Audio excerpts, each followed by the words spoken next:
So welcome to the TMC Newsroom. I'm Carl Ford. We're on the great subject of wireless backhaul technologies and things like that. I'm here with Paul Obsitnik from Bridegewave. And Paul, good to see you. Thanks, welcome. Carl.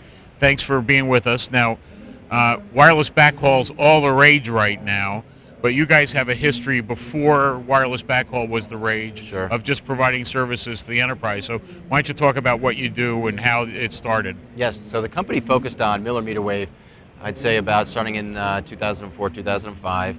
Back then, the companies or the entities that needed a gigabit plus were enterprise organizations. So we have a long history in selling to enterprise organizations, have been fortunate in that our product was well received by them, and we've developed a little over a 65% market share for that market. And so we continue to grow the business and build a business in that way, and are very pleased with the reception of our product.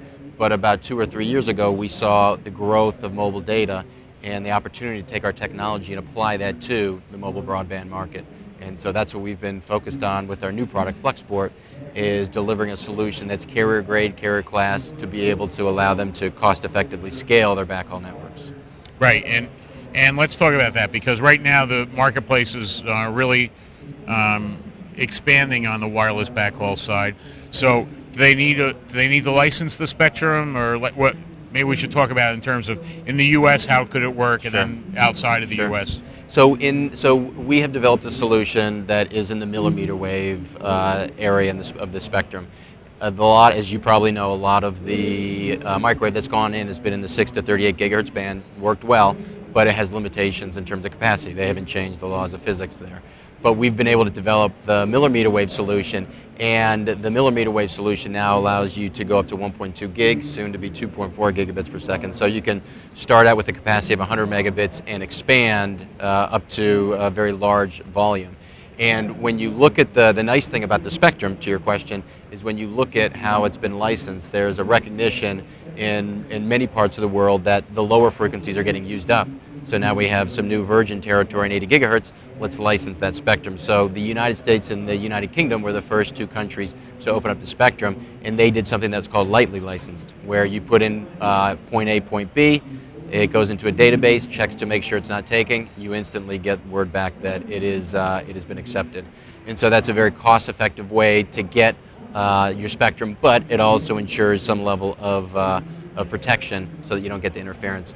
And a lot of this comes down to the historical process that the regulators have used. Many of the European regulators, for example, prefer to do a more highly regulated or more tightly regulated allocation of the spectrum. So you're seeing a lot of countries that are using the same process that the lower frequency use, where they go in and they do a little bit more in-depth analysis as to is the link spectrum available, and if it is, then you get the spectrum. So it costs a little more, it takes a little bit more time, but in the end, the benefit that it gives you is a higher level of confidence that you're not going to be seeing interference. So it's a little bit of a mix and match. It'll be interesting to see how the countries evolve, but that's what we're seeing now on the spectrum side.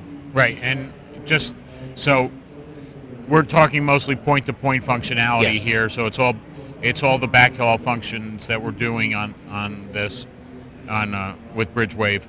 So the question I got for you is, are you finding yourself with customers who are in effect like a Tower Stream and guys like that, who are white labeling you and using you to sell to other carriers, or are you going to primary carriers? What's the... So our strategy is to leverage some key partners.